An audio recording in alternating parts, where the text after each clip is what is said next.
Ladies and gentlemen, thank you for standing by. Welcome to the Target Corporation second quarter earnings release conference call. During the presentation, all participants will be in a listen-only mode. Afterwards, we will invite you to participate in a question-and-answer session. At the close of prepared remarks, we will open the queue for the Q&A session. At that time, if you have a question, you will need to press star one on your telephone. As a reminder, this conference is being recorded Wednesday, August 20th, 2025. I would now like to turn the conference over to Mr. John Holbert, Vice President, Investor Relations. Please go ahead, sir. Good morning, everyone, and thank you for joining us on our second quarter 2025 earnings conference call. On the line with me today are Brian Cornell, Chair and Chief Executive Officer, Michael Fiddelke, Chief Operating Officer, Rick Gomez, Chief Commercial Officer, and Jim Lee, Chief Financial Officer.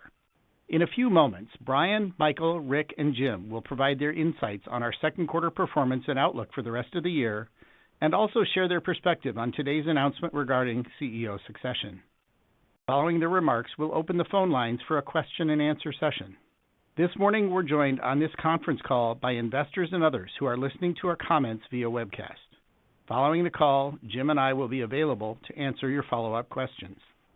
And finally, as a reminder, any forward-looking statements that we make this morning are subject to risks and uncertainties, including those described in this morning's earnings press release and in our most recently filed 10-K. Also in these remarks, we refer to non-GAAP financial measures, including adjusted earnings per share. Reconciliations of all non-GAAP numbers to the most directly comparable GAAP number are included in this morning's earnings press release, which is posted on our Investor Relations website. With that, I'll turn it over to Brian to kick things off. Brian? Thanks, John. While today's call was scheduled to discuss our second quarter earnings, I want to start with a bigger headline: the announcement that the Board of Directors has unanimously elected Michael Fiddelke to become Target's next CEO and to join the board at the start of our 2026 fiscal year. The board chose Michael through a deliberate and thoughtful succession planning process, which took place over the last few years. As part of this process, the board conducted a rigorous search in which Michael's skills, experience, and qualifications were thoroughly evaluated, alongside a strong list of both external and internal candidates. Today's announcement is an important milestone in the history of our company, and I'm confident that Michael is the right candidate to lead our business back to growth. Since I arrived at Target, I have consistently relied on Michael's strategic insights and sound judgment when making decisions, and he's played a critical role in advancing the key initiatives that have grown and sustained our business. Michael knows how our business can perform and what our team can deliver when we're at our best. And he'll bring that confidence along with an aggressive mindset for change into the CEO role.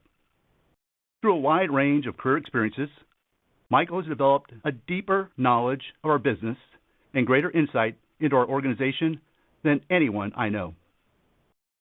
Importantly, through these experiences, Michael has forged deep relationships and built strong trust across the organization, and I'm confident the Target team will enthusiastically embrace his leadership. As I look back on my time at Target, I'm proud of what our team has accomplished as we've worked to evolve and grow our business in countless ways. By making significant investments in our team and our physical and digital assets, we built the right foundation on which Michael and the rest of our leadership team can deliver strong performance in the years to come. At the same time, I share Michael's passion and urgency to accelerate our performance and build new momentum in our business. Results over the last few years have fallen short of our expectations and our potential. That's why Michael has been engaging the entire leadership team in an effort to refocus our strategy and assess how we're functioning as an organization and provide the launchpad to reestablish Target as a premier leader in retail. Included in this work is the Enterprise Acceleration Office that we launched last quarter, and which Michael will continue to lead. The team is building out specific plans to address the attributes of our working model that slow us down in an environment that demands more speed and agility than ever before. In particular, we know that process and technology opportunities at headquarters can get in the way of a great guest and team member experience, and that's where we're focused first. Michael will share more of these initial insights in a few minutes, But I want to stress that this is a longer-term effort that's focused on finding new and sustainable ways of working that can serve us for years to come. And the way our team has worked together this year to navigate through a volatile and uncertain tariff environment provides a vivid example of how our team can perform when we remove barriers and coordinate our efforts across the business. As one of the largest importers in the country, the prospect of higher tariffs meant we were facing some major financial and operational hurdles as we entered the year. This was further complicated by the multiple changes in tariff policy that have been announced and implemented as the year has progressed. Addressing these challenges has required close coordination between our merchandising, supply chain, stores, and finance teams. This broad, cross-functional group has developed and rapidly implemented countless revisions to our product and inventory plans involving our assortment, product development, sourcing, receipt timing, supply chain flow, order quantities, and pricing. While the tariff environment remains challenging and highly uncertain, the team has made significant progress in mitigating their impact on the P&L, while maintaining our focus on value by limiting the impact on our pricing. And while we expect this year's P&L will reflect some short-term pressure from tariffs, we expect to end the year in a healthy position and move beyond this period of uncertainty in 2026. And as you'll hear from the team over the next few minutes, we saw clear indications of progress in our business in the second quarter as traffic and comp trends improved meaningfully from Q1, particularly in our stores. In addition, we're continuing to see improvements in quality measures surrounding the store experience, including on-shelf availability. And we continue to see particular strength in our business when guests find newness and innovation in our assortment, most notably in gaming, toys, and trading cards this quarter. I want to pause and thank our team for their efforts to deliver these encouraging results, while simultaneously working to minimize the impact of tariffs on our guests and our business. As I've traveled and visited stores and distribution facilities in recent months, I've been inspired by the positive energy I've seen throughout our team, and their hunger to build on this momentum in the back half of the year and beyond. And to be clear, while we were happy to see improvement in Q2, we are far from satisfied with where our business is performing today. We need to do better, and our entire team is focused on consistent execution, building further momentum, and getting back to profitable long-term growth. And we're confident that we have the right foundation for this effort.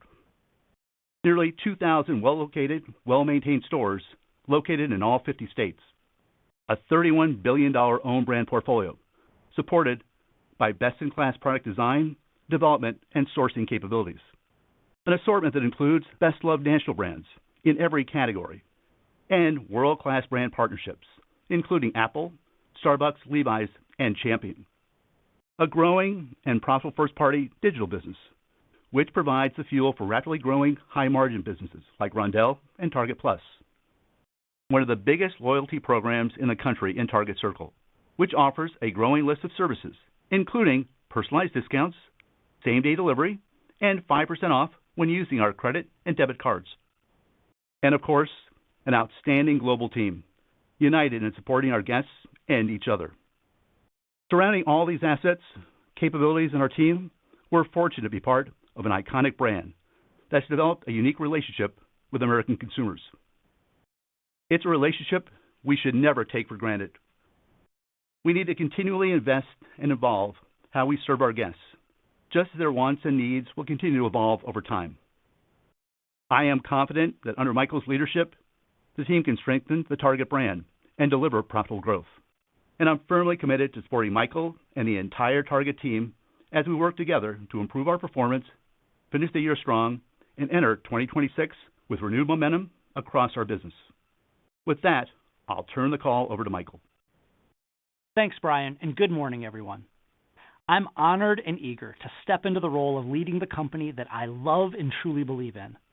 As Brian outlined earlier, I've been fortunate to serve in a broad range of roles and functions over my 20 years here. I've learned from every one of these experiences, with each giving me a deeper appreciation for the specific ways that Target is special and strategically distinct in a crowded retail landscape. It means I've seen how our business can perform when we're at our best, and therefore where we also have clear opportunities today to improve our performance. and we must improve. I know we're not realizing our full potential right now, and so I'm stepping into the role with a clear and urgent commitment to build new momentum in the business and get back to profitable growth. In partnership with Brian, the board, and my colleagues on the leadership team, we're taking a clear-eyed approach to the work in front of us to understand where we need to lean in and where we need to accelerate change. My work over the past few months leading the Enterprise Acceleration Office has also provided a fresh opportunity to broadly assess where we're at and where we need to go across the enterprise. But even as this work is ongoing, I've established 3 key priorities to help us reinforce what will continue to set us apart for years to come. I strongly believe in our differentiated place in retail. At our core, we are a style and design-led company. We're merchants at heart who love product and win through offering a unique assortment. So first, we must reestablish our merchandising authority in a way that is distinctly Target. Second, we're a retailer that believes that an elevated experience is every bit as important as product. We want guests to find a sense of joy from every trip to Target, and we must do that more consistently and frequently. And third, we must more fully use technology to improve our speed, guest experience, and efficiency throughout the business. Let's unpack these in a bit more detail. Beginning with our assortment, industry-leading style and design has long been one of the most critical attributes that makes Target Target, and we need to reclaim that merchandising authority. As you've seen over the last few years, even when overall results have fallen short of our aspirations, we've shown how strongly our guests respond when we offer the right blend of quality, value, and style not seen anywhere else in the market. To reestablish our leadership here, we need to go beyond the occasional design partnership or new product launch and ensure we're bringing this authority across each category in our business throughout the year. That will require change, and that change is happening. As an example, we're already well underway in building Fun 101, our name for the transformation within our hardlines categories, in which we're reshaping the assortment in an unmistakably Target way. I know Rick plans to share some specific examples shortly, but we're already seeing positive comps and traffic growth in these categories, all from leaning into style and culture, in much the same way we're known for in our apparel assortment. Looking ahead, we need to push much harder in bringing this approach to our home category. And to be clear, even a category like food and beverage plays here. And we have a fantastic opportunity to further build on the newness and differentiation our loved own brands and national brand partners provide in food. In addition, across the entire assortment, we have an opportunity to further leverage our merchandising authority through our more than $31 billion own brand portfolio, where we've spent decades building and refining our industry-leading design and sourcing capabilities. The team behind these capabilities truly puts us in a category of one, in our ability to read, shape, scale, and deliver emerging merchandising and style trends at incredible value. Beyond the assortment we sell is how we sell it, through an elevated and joyful shopping experience both in stores and online that powers love for the Target brand all day, every day. We can never take for granted the love our guests show us when they affectionately refer to their local store as My Target. That's loyalty we need to consistently go out and earn. From well-stocked shelves and clean stores, to a friendly and helpful team and an online experience that brings inspiration and discovery, we want to delight our guests who shop with us every time they shop. And as I've made clear, we have to do better here, especially in the consistency of our experience. And while we certainly aren't done, that progress is happening. Across the entire assortment, and in particular, key items that should never be out of stock, our on-shelf availability metrics in Q2 were the best we've seen in years. We're also seeing far greater consistency in our intraday inventory reliability, as well as between weekdays and key weekend shopping windows. We will continue to build on this momentum. Finally, while technology is at the core of all our operations today, it will need to play an even stronger role going forward. As we continue investing in our future growth, we'll be making key technology investments throughout our stores, supply chain, headquarters, and digital operations to power our team and our business. Over my career, I've seen how critically important it is to continually reevaluate strategies and stay in step with the evolving consumer expectations and trends. And I've seen firsthand the impact as bold leaders like Brian have made strong, decisive choices to not only meet the needs of today, but to tap into the potential of tomorrow. But despite the solid foundation that's been established, our performance over the last few years has not been acceptable. While we're proud of the many ways that Target is unique in American retail, we have real work in front of us. And to be blunt, we need to move faster, much faster. And we are. As Brian mentioned, over the past few months, we've been urgently adjusting our approach to assortment planning amidst a rapidly evolving external tariff and consumer landscape. This type of speed and agility is exactly how we need to lead across all aspects of our business, serving as a textbook model for our new Enterprise Acceleration Office.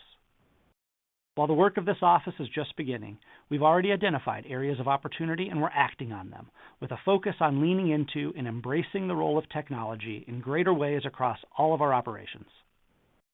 We've identified the biggest challenges that slow us down: legacy technology that doesn't meet today's needs, manual work that can be automated, unclear accountabilities that slow decision-making, siloed goals, and a lack of access to quality data. For example, it's clear that, at our headquarters, team structures and processes have significant opportunities to improve. Everything we do should be in service of our guests, and we're evaluating how to best ensure our resources and talent better align with our strategy to drive speed, quality, and consistency in support of the tens of millions of guests that shop us each week. This evaluation requires that we take a hard look at where, when, and how we work. We've started redesigning large cross-functional processes, like how our teams build our merchandising and inventory plans, to clarify roles and access the right data to make more effective decisions. And while we still believe in the flexibility of a hybrid workplace, we've set the expectation that our teams should be working in person more often, so they can collaborate more effectively across team lines and solve problems more quickly. We're also improving and embedding more technology and data within our team to get that work done, and moving quickly to evaluate every one of our tech initiatives, determining which have the highest return and are most mission critical so we can realign resources accordingly. For example, by leveraging AI and other tools, our team can build and update forecasts more accurately while spending less time creating them. So we're investing to deploy the power of AI more fully across our team, freeing them up to spend more time bringing joy to our guests. Since our last earnings call, we've deployed more than 10,000 new AI licenses across our team, and there's more to come. These are just a few examples of the work we've done so far and the focus we'll have going forward.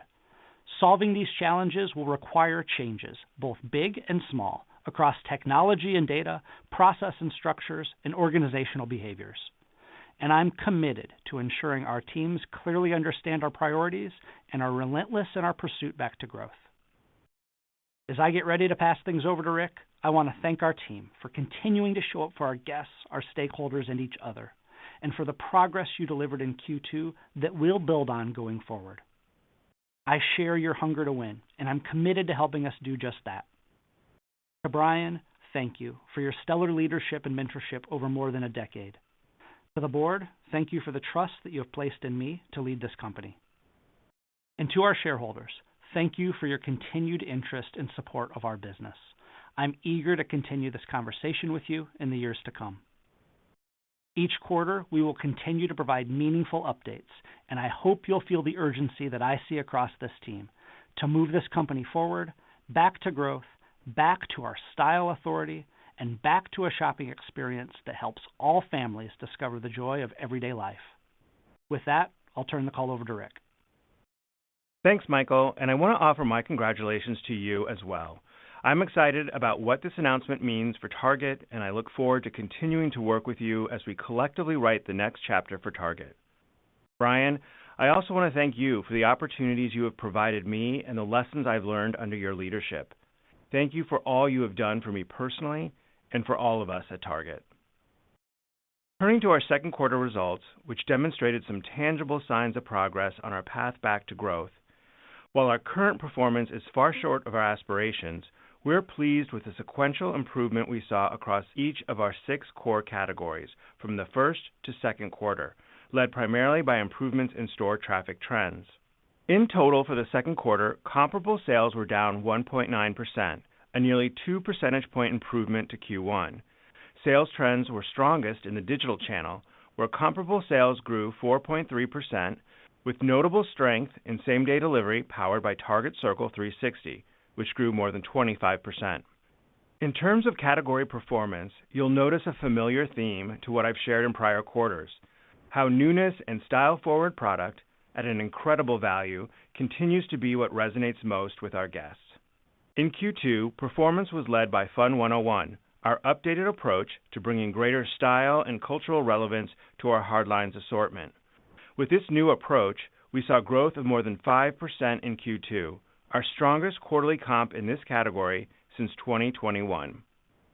One notable area of strength within Fun 101 was in trading cards, where we've been leaning in, given the cultural relevance and wide appeal to young fans and adult collectors alike.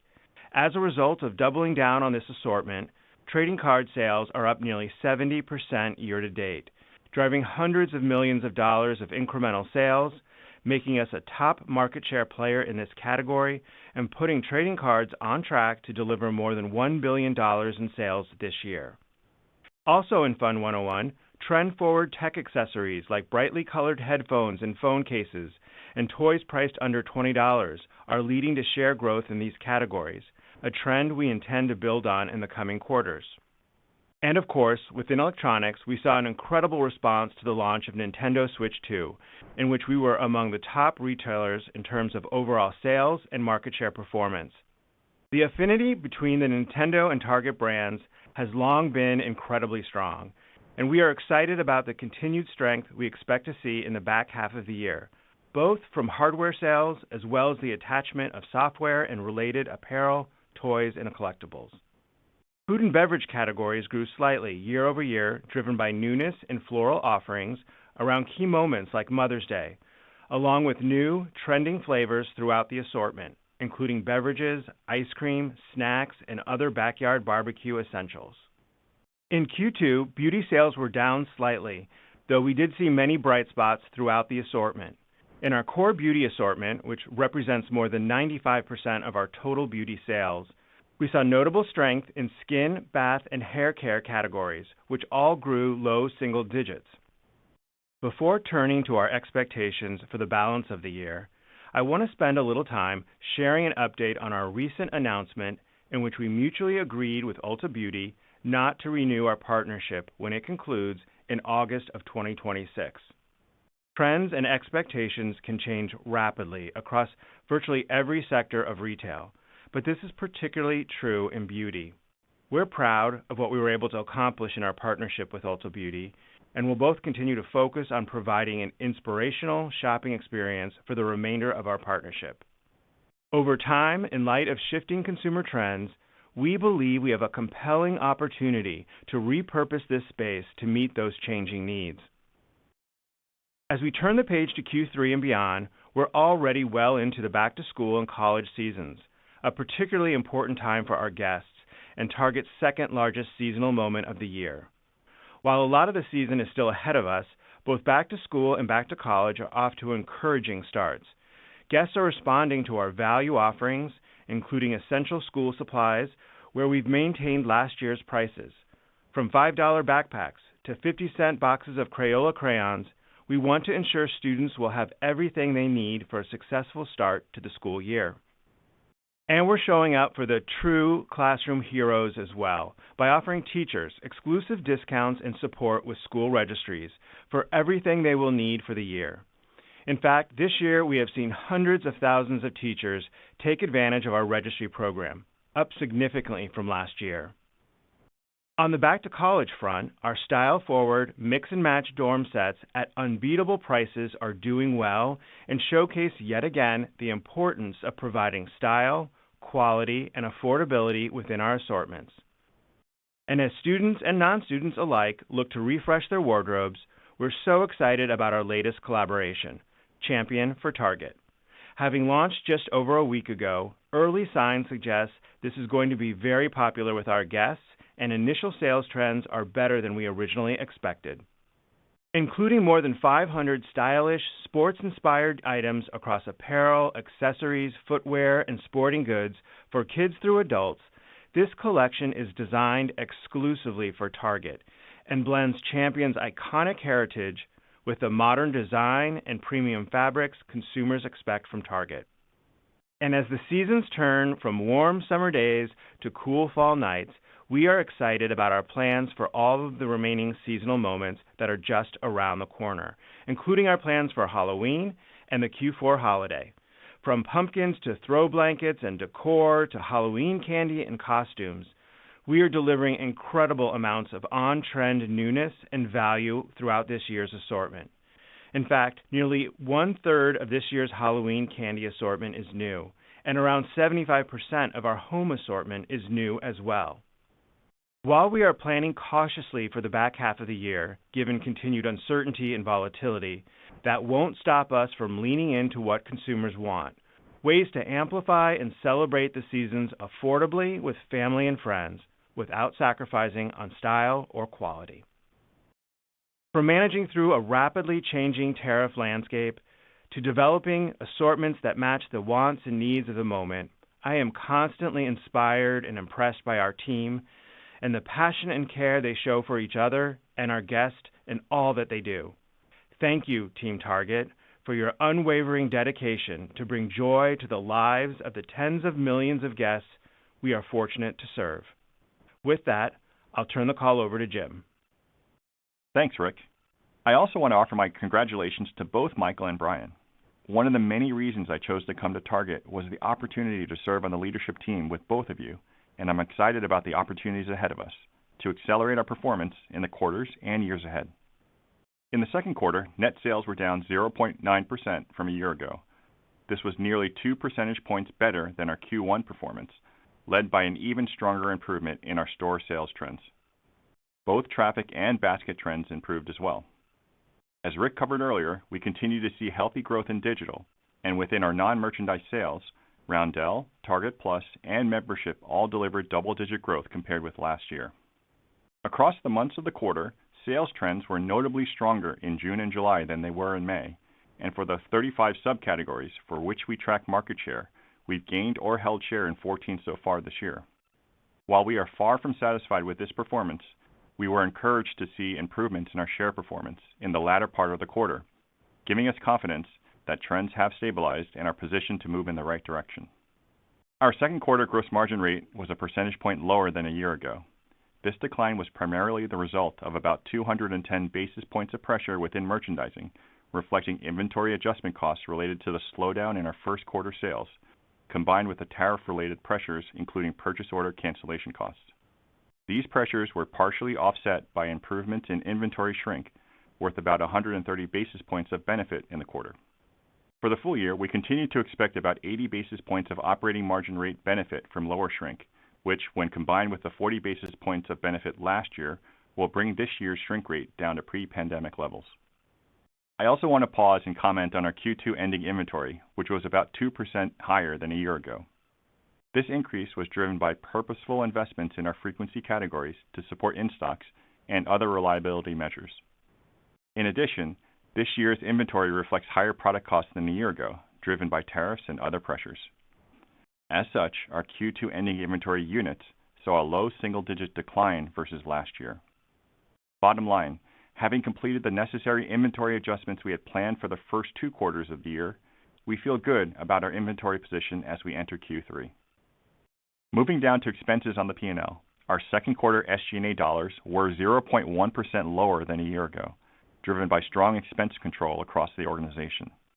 I want to thank the entire Target team for their continued cost discipline and focus on efficiency in an environment where we are facing challenges on the top line.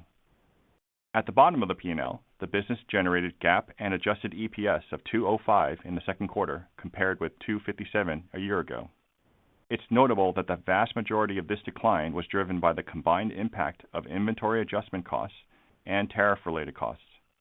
Looking ahead, we expect more favorable comparisons in the back half of the year, as we've already made all the necessary inventory adjustments and expect that the bulk of this year's one-time tariff costs are also behind us.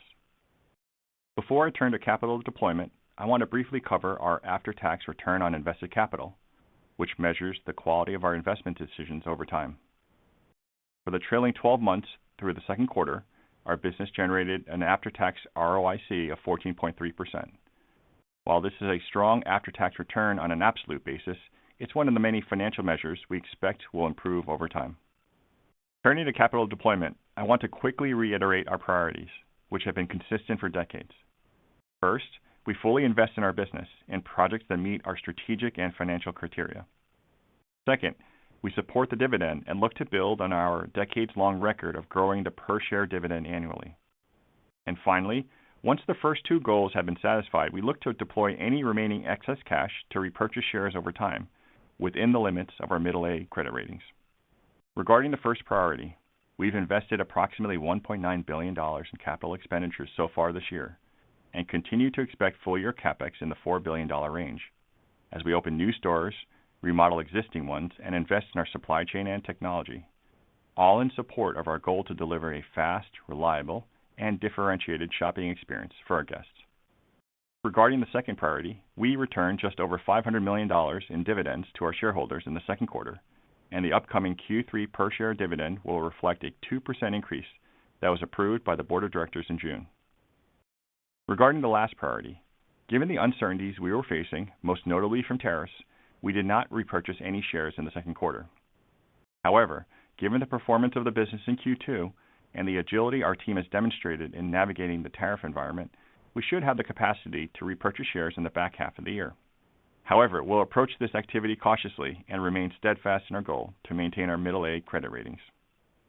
Looking ahead, we're maintaining our full-year guidance, which anticipates a low single-digit decline in our comparable sales, GAAP EPS of $8 to $10, and adjusted EPS of approximately $7 to $9. While our Q2 performance reinforced our confidence that we can deliver on that guidance, we're still facing a highly volatile and uncertain environment and believe it's prudent to maintain a cautious approach in the back half of the year. Before I turn the call back over to Brian, I want to make a brief comment on my new role in leading our strategy team. One of the primary functions of a strategy team is to help the company prioritize and deploy resources to maximize the long-term performance of a business.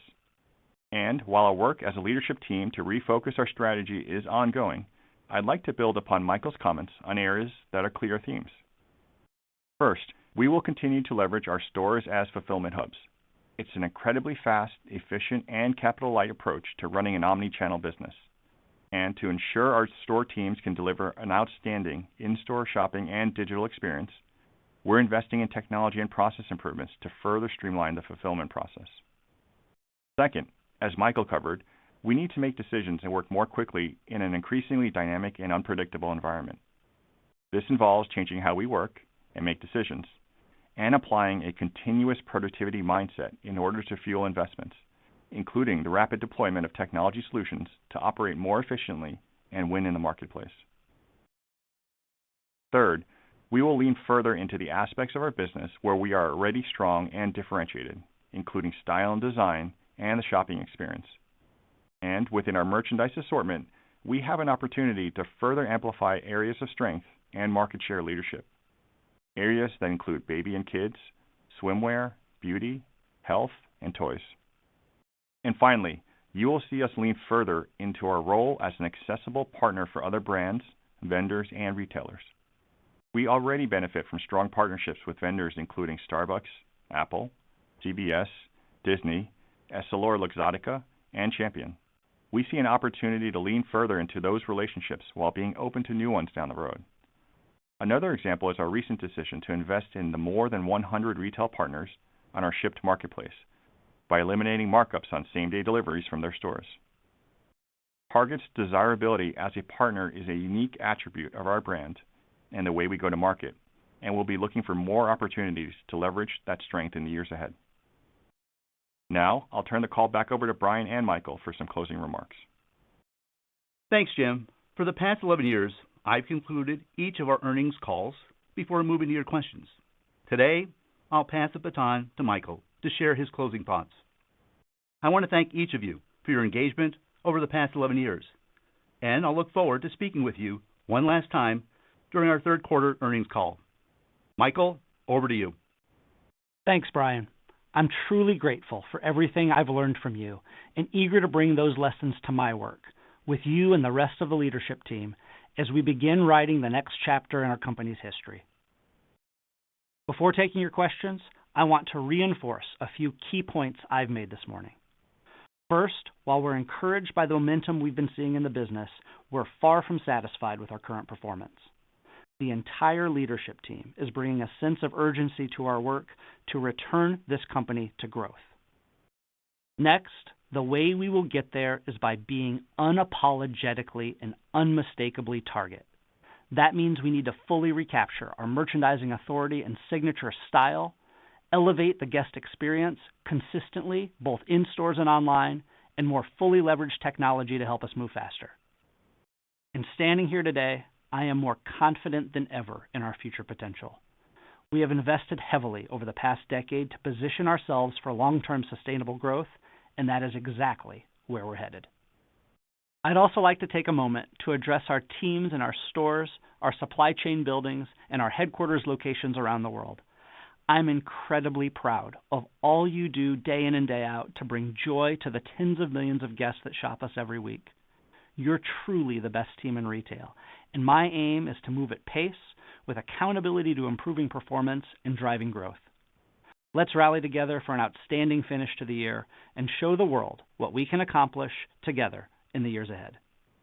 With that, Brian, Rick, Jim, and I will be happy to take your questions. Thank you. We will now begin the question and answer session. To ask a question, please press star one, followed by star one. To withdraw your question, please press star two. Our first question comes from Kate McShane with Goldman Sachs. Your line is open. Hi, good morning. Thanks for taking our question. We wanted to, and congratulations, both Brian and Michael, on the announcement today.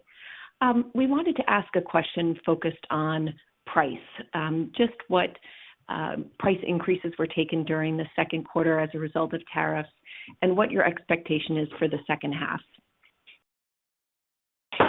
Rick, you want to spend some time talking about the pricing environment and our plans for the back half? Sure, I can talk about both tariffs and pricing and the outlook for the back half. From a tariff perspective, teams are working really hard to mitigate the impact of tariffs and have done a terrific job of mitigating the vast majority. We feel that we are well positioned relative to other retailers, given Target size and scale, given the flexibility that we have with our multi-category business, and then the fact that we have a world-class global sourcing and design team puts us in a good position to navigate these tariffs. We are employing several different strategies, including diversifying country of production, in some cases evolving our assortment. A good example of that is Bullseye's Playground, which we've committed to price points of $1, $3, and $5. So we've made some changes to the assortment to bring in beauty minis to hit those price points. And then, of course, we're continuing to negotiate with our partners to ensure that we're offering everyday good value to the consumer. What we've said, and it continues to be our position, is that we'll take price as a last resort. But our commitment is to offer everyday good value and to have competitive pricing. As we think about going forward, what I would just say is value is very top of mind for consumers right now. They're looking to stretch their budget. They're looking to navigate inflation and uncertainty around tariffs. So value is very top of mind. And we will continue to offer great value in the form of deals and promos and price, but also consumers are thinking about value much more broadly than that. They're thinking about it as quality and style and trend. And so we'll very much be leaning into our own brands, which deliver outstanding value, great pricing, great quality, great trend, great taste, as a way to help consumers navigate the challenging macro environment. Kate, the only thing I'd build on there is just reiterating Rick's thank you to the team. The way the team has rallied to navigate what's admittedly been a volatile tariff environment, I think just shows the way in which, when we're at our best, we're working together, moving with pace, and the work they've done to set up a back half of the year where we can sit here today and reiterate the $7 to $9 EPS guidance that we described a quarter ago is a testament to their work. Thank you. Thank you. Our next question comes from Michael Lasser with UBS. Your line is open. Good morning. Thank you so much for taking my question. The market has been looking from the outside and asking for a catalyst, an agent for change. How does the succession plan that has been put in place bring about the change that would improve the trajectory of the business? And how soon do you expect it will take to show substantial progress? As part of that, does Target need to make any changes to its culture to realize the priorities that have been set forth? Thank you so much. Yeah, Michael, I'm happy to start. I think it's an important question. And sitting here today, I think there's a couple of things that are certainly true for me as I look to step into the role. The first is there's real power in drawing on 20 years of knowing what makes Target Target. Having seen us at our very best in different chapters gives me a clear focus on who we are in retail and what our unique path is that's going to lead to growth. And it centers on style and design. You're going to hear me come back to that over and over, but let me spend just a second more on what that means. That means that we win through incredible product and setting and amplifying trend across all the businesses. Sure, the ones where style and design might jump first to mind, like apparel, thrilled with things like our new champion set and the guest response to that. But I'd argue that's just as true in a category like food and beverage, where our ability to bring newness with our national brand partners, our ability to grow that category on the back of two loved own brands in Favorite Day and Good and Gather that are all about differentiation is the path forward for how we win across every single category. And so you're going to see me come back to that style and design North Star. And that, like I said, that's informed on my time with the business and even reinforced by me stepping back over the past few months and looking through the lens of the Enterprise Acceleration Office.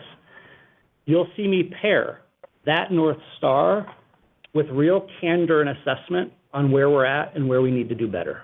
And you can hear that in the 3 priorities I've laid out. We need to make sure that merchandising authority is showing up across all of our categories. And there's some categories where we have some work to do, and work that's not wait until February, but work the teams are on now to transform categories like hard lines, now Fun 101, categories like home, where we're not satisfied with our performance over the past few years. And so you can expect me to operate with candor, urgency, and pace in making the changes that we need to get the growth we expect. Thank you for that. My follow-up question is, as this succession plan is set into motion, it is a fantastic opportunity to help properly calibrate expectations about the heavy lifting that will be set in motion. So can you put into context and quantify the investment either in margin and or capital that will be necessary for Target to close the performance gap with its peers and realize its potential? Thank you very much. Hey, you've heard us be consistent and Jim be consistent on how we think about capital allocation. And that capital will follow any high return projects that we see. We're fortunate to have a strong pipeline of those projects, a strong pipeline of new stores. I've had the chance to visit some of those new store openings this year. And what we're seeing in terms of performance of the new stores when they open is we're really pleased with. More often than not, those new stores are big box Targets. And far more often than not, they're exceeding our expectations. And so we'll continue to put capital to work when we can bring a new store to a new market. Important that we continue to remodel stores. We've talked about remodels for a while, but we've got several hundred stores that don't yet have our latest and greatest thinking. That's an important step forward for those stores where we can expand categories to meet the needs of the business. Food's often a category that gets some extra love in terms of more space when we do a remodel. And we can modernize the way we merchandise across every single category when we do those remodels. That'll be important. We'll continue to put capital behind tech. You heard me talk about that is the third of my three priorities, and I think we have a real opportunity to use technology more boldly to accelerate the business. I could not be more excited in the conversations that I'm having with Pratt as he steps into the role leading our technology business this year. You know, the work the teams did under Pratt's leadership in digital to set a high bar and move with pace to modernize that piece of the business. We get the chance to apply that thinking to our entire technology portfolio right now. And so we'll make the right investments that drive return, and we've done that in the past and we'll continue to do so. Understood. Thank you very much, and good luck to everybody. Thank you. Our next question comes from Corey Tarlow with Jefferies. You may proceed. Thank you, and good morning. I had a question just on the long-term growth framework that you've laid out. So you introduced the $15 billion of sales growth target over the next 5 years, applies roughly low single-digit CAGR. Given the current headwinds, what are the key operational and strategic levers that you'll pull to achieve this target, and how should we think about the trajectory toward this goal with the succession plan announced today? Well, I appreciate the question that starts with growth, because that is the only path for us going forward. It is my sole primary goal as I step into role. And we know that this is a business model that only works when we're growing, when we're taking share, and when we're using that to drive the bottom line. That's the only path that works long-term in retail, is one that's built on the back of growth. And so that becomes me and my team's sole focus as I step into the job. The path to get there is focused on the three priorities I laid out. We need to know who we are, and we need to move with speed and urgency against a high bar for what product looks like on our shelves and what the experience looks like. And that's work that, you know, we're excited to have in flight across the business, and moving with pace there will be important. And we need to take it a quarter at a time. It is good to see progress in the business in Q2 versus Q1.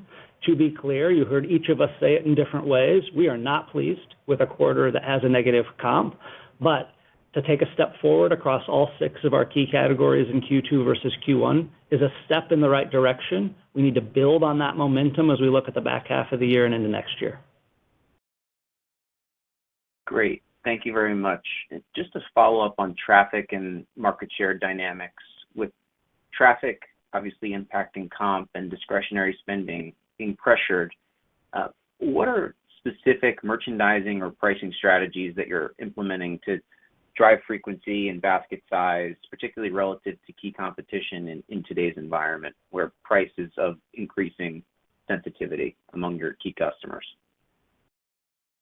Rick, you want to take that one? Sure. Let me unpack our performance and give you a sense for what's driving some of the acceleration that we're seeing across all 6 of our major lines of business. And I'd start with discretionary. Our discretionary business saw a 400 basis improvement from Q1 to Q2. That's driven by what we're calling Fun 101, which was our hardlines business, as we were strategically moving that into more of a trend-forward, culturally relevant business. The Fun 101 business delivered a 5 comp, and that's driven by trading cards and Nintendo Switch 2. Apparel also saw an acceleration, driven by several different things, but I would highlight women's ready-to-wear. In particular, women's denim. Women's denim saw a 28 comp, driven by new styles, new silhouettes, new washes. And then home. Home also saw an acceleration, driven by newness, innovation in small appliances like Ninja Shark.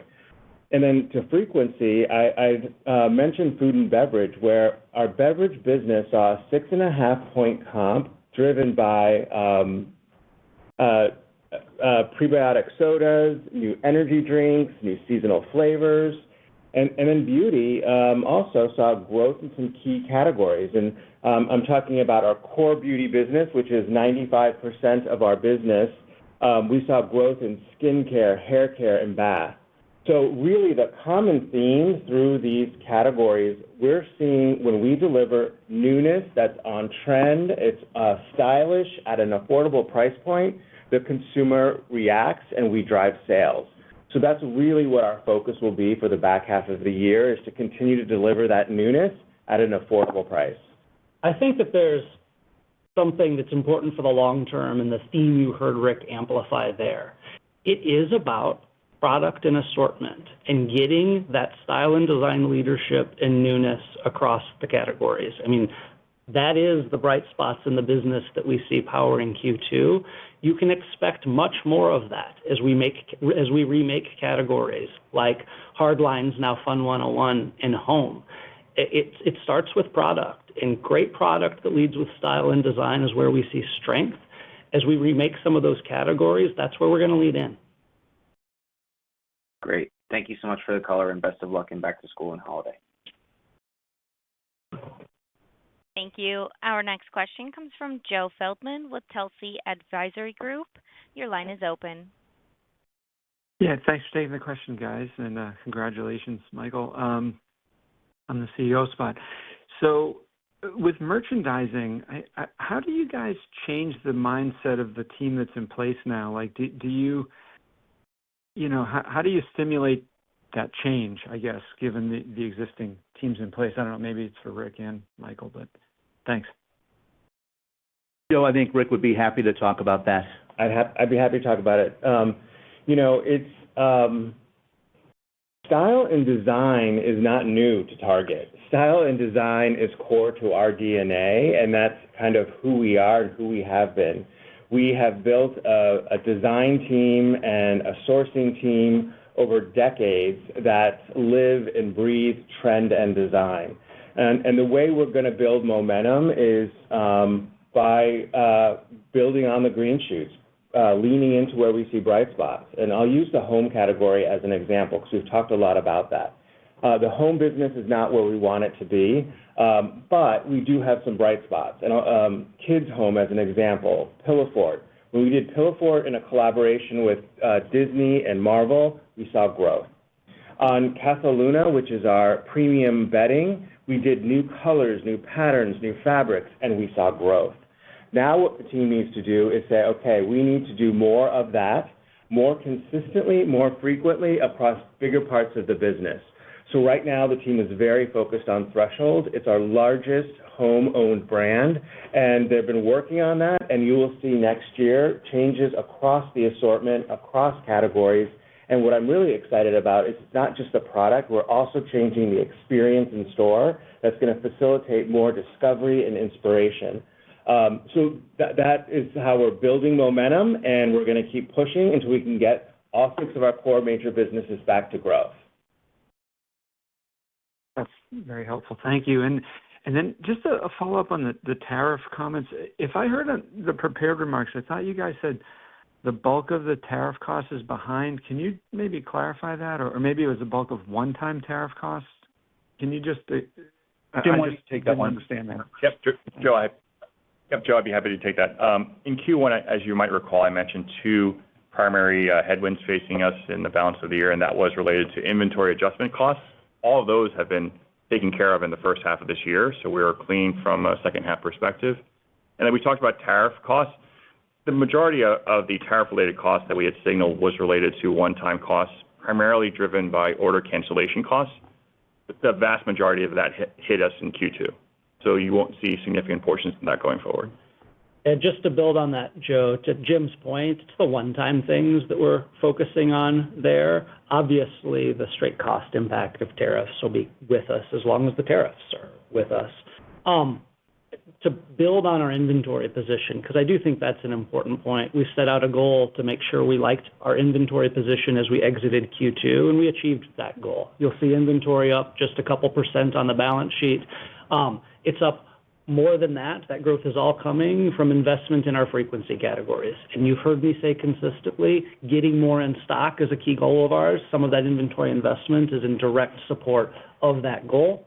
We're actually down in total in units, and we feel well positioned in the discretionary categories with all the facts we have as of today. When we look ahead at our view for the back half of the year, our current understanding of tariffs, and so that positions us well as we step into the back half of the year. Thank you, guys. Good luck with the quarter. Thank you. Our next question comes from Rupesh Parikh with Oppenheimer. Your line is open. Good morning, and thanks for taking my question. I guess to start off, going back to the full year guidance range. It's still a wide range on a low single-digit sales decline. So just curious the key factors that can drive results closer to the high end of that range.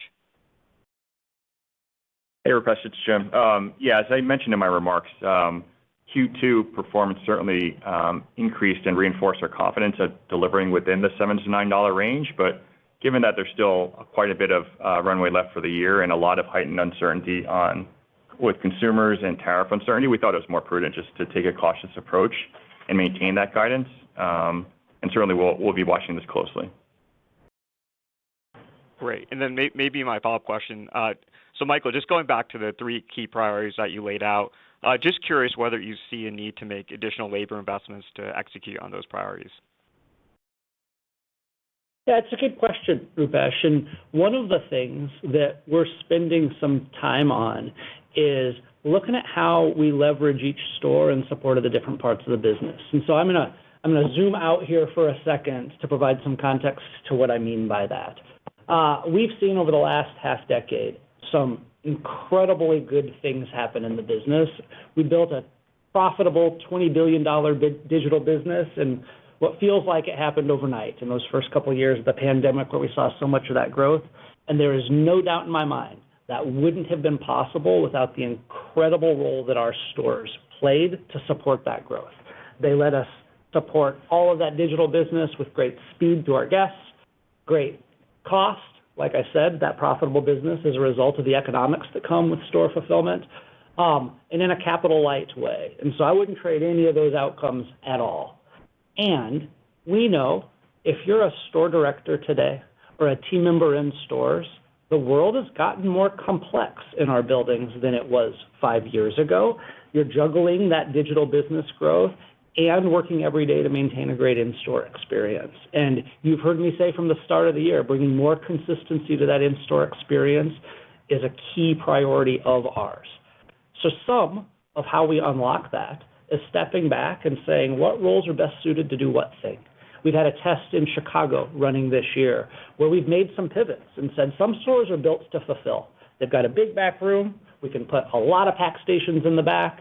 They've got a manageable level of in-store business, and they can support that digital demand in a market super well. Some other stores on the digital fulfillment side, we might say, actually shut your pack station down and sit this one out, because that allows you to focus exclusively on the drive-up business and importantly the order pickup, or importantly the in-store experience in a store. We've been pleased with what we've seen in that test, both on the digital fulfillment side and especially on the store experience side. And so you'll see us take those learnings and apply them to somewhere between 30 and 40 more markets before the year is out. So I just offer that as one example of changing how we use our assets, changing how we focus our store teams can help us make progress on a bunch of fronts. Great, thank you. Best of luck. Thank you. Our next question comes from Simeon Gutman with Morgan Stanley. Your line is open. Hey, congratulations, Michael, and Brian, good working with you over the years. My first question, Michael, at one point, the Target turnaround was talked about more of discretionary categories rebounding, more external factors. This call sounds a lot more internal, so can you give us a sense, what percentage you think external versus internal? And then I have one follow-up. Thank you. So I'll stop shy of slapping a percentage on each of those, but I think it's worth acknowledging both. We've seen a consumer that's had to be choiceful with their spend, who's seen inflationary pressure across their household spending, and we know that that can lead to pullback in some of the discretionary categories in their discretionary spending. I think as an industry, we've seen a lot of that pressure over the last few years, and so that's why you'll hear us talk about staying so close to the consumer and making sure we've got that style and newness that cut through and prompt purchase, even in a tough environment. It's why we're focused on providing value, yes, inclusive of price.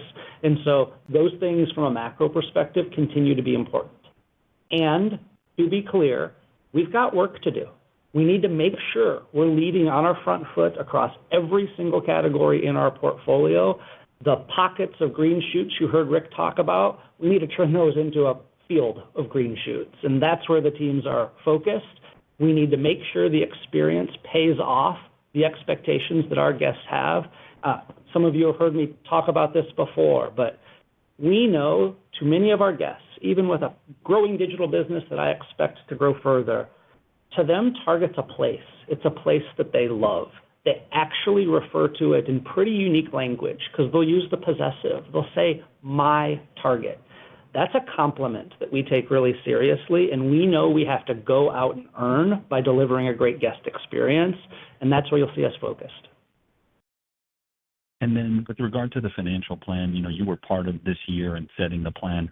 Are you reserving the right to reevaluate, or are you saying you accept, the current run rate, and then if you make investments, you can do so by, process engineering, taking cost out on one side to be able to maintain the current run rate of the business? Thank you.